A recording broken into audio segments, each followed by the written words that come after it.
Malam itu sunyi. Pasukan Persia tidur dengan penuh keangkuhan, merasa tak ada yang mampu menandingi mereka. Tapi dari balik kegelapan muncul sosok menunggang kuda, matanya tajam seperti elang. Pasukannya kecil, tapi gerakannya cepat, senyap. Mereka seperti bayangan yang tak terjamah. Saat fajar menyingsing, bukan pasukan besar yang menyerang Persia, tapi ketakutan yang menyebar seperti api di malam hari. Dalam hitungan malam, kekaisaran Persia mulai retak oleh strategi psikologis dari satu lelaki, Khalid bin Walid, pemburu malam. Sebelum kita lanjut, tekan tombol like, subscribe, dan nyalakan loncengnya, karena di sini kita akan mengupas taktik, strategi, dan kepemimpinan Islam yang mengubah sejarah dunia. Siap? Bismillah, kita mulai. Siapa Khalid bin Walid? Nama lengkapnya Khalid bin Al-Walid bin Al-Mughirah, dari kabilah Quraisy Bani Makhzum.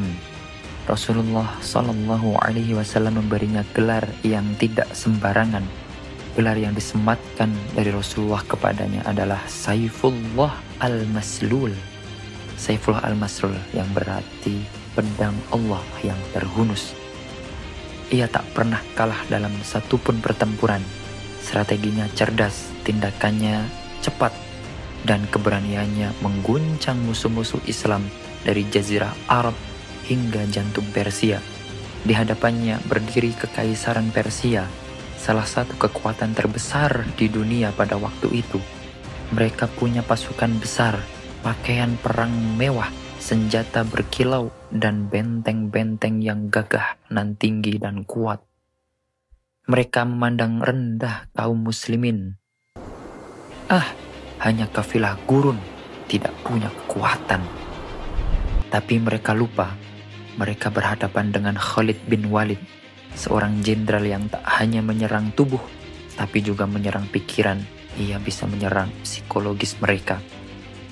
Strategi pemburu malam. Pertama, serangan malam. Khalid tahu malam adalah sekutu terbaiknya. Ia membagi pasukannya ke dalam kelompok kecil. Mereka bergerak dalam gelap, cepat, namun tetap senyap.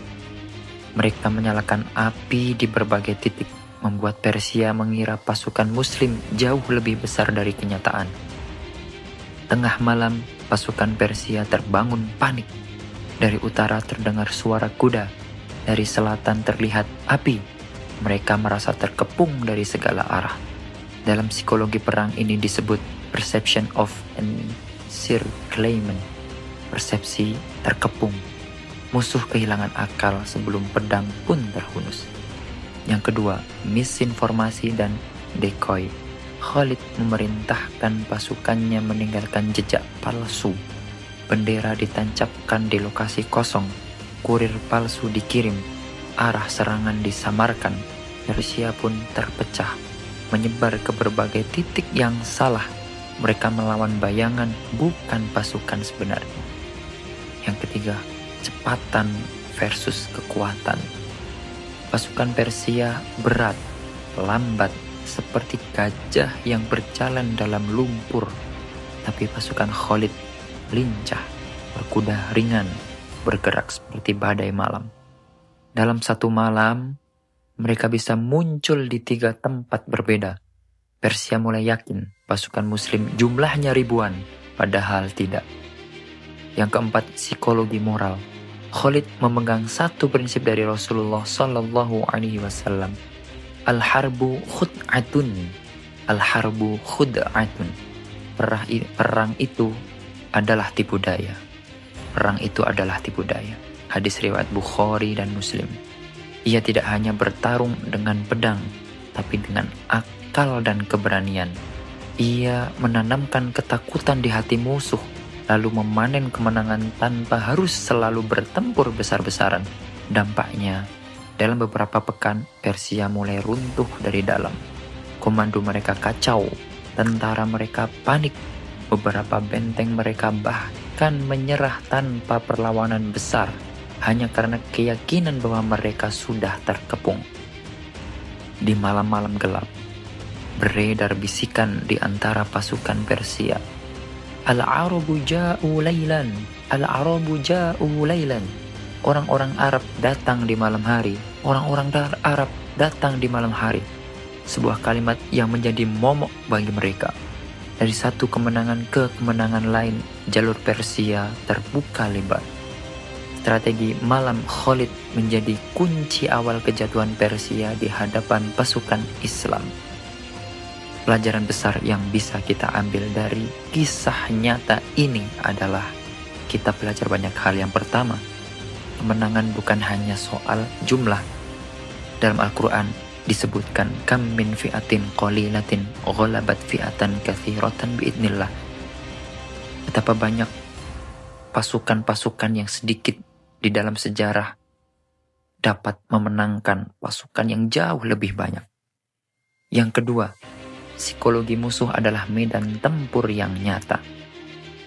Yang ketiga, kecepatan informasi dan keberanian bisa mengalahkan kekuatan yang besar. Yang keempat, strategi Islam bukan barbar, tapi penuh kecerdikan dan ketegasan. Khalid mengamalkan firman Allah ini di dalam Quran surat Muhammad ayat ke-4. فَإِذَا لَقِيتُمُ الَّذِينَ كَفَرُوا فَضَرْبَ الرِّقَابِ. Apabila kamu bertemu dengan orang-orang kafir di medan perang, maka pancunglah batang leher mereka. Beranilah menghadapi mereka. Bukan hanya kekuatan fisik, tapi perencanaan yang matang, keyakinan dan keteguhan iman. Itulah strategi sang jenius di medan perang.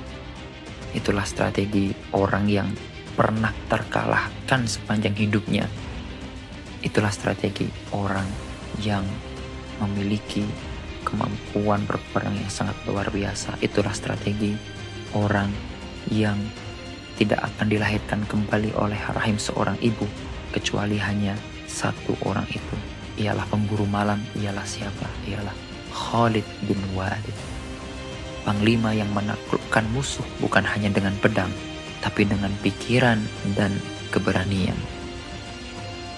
Kalau kamu suka kisah strategi Islam seperti ini, jangan lupa tekan like, klik subscribe, dan bagikan ke teman-temanmu. Tulis di komentar siapa lagi tokoh Islam yang kisah strateginya ingin kamu dengar. Semangat Tariq bin Ziyad, Salahuddin al-Ayyubi, atau Umar bin Khattab. Wallahu ghalibun ala amrih. Dan Allah maha berkuasa atas urusannya. Quran surat Yusuf ayat 21.